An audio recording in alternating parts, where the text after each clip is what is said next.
இந்த லிரிக்கில் என்னுடைய ரத்தத்தை நான் போட்டிருக்கேன் அப்படின்னாரு.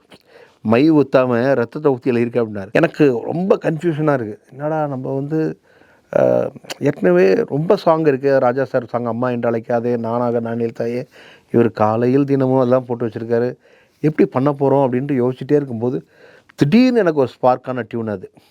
அந்த கள்ளிக்காட்டில் பிறந்தது அங்கே இருக்கும்போது எனக்கு ஒரு ஐடியா வந்துச்சு.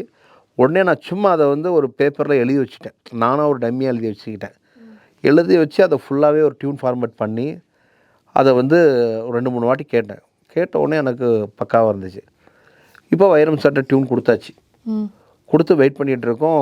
ஒரு 3-4 நாள் கழித்து கூப்பிட்டு லிரிக் கொடுத்தாரு. அவர் வரும்போதே அந்த இது சொன்னார். இந்த லிரிக்கில் என்னுடைய ரத்தத்தை நான் போட்டிருக்கேன் அப்படின்னாரு.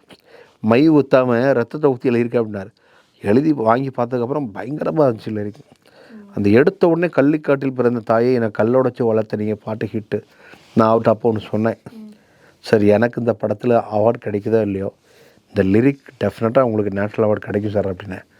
அதெல்லாம் பரவாயில்ல தம்பி அப்படின்னாரு. சொன்ன மாதிரியே கிடச்சிருச்சு.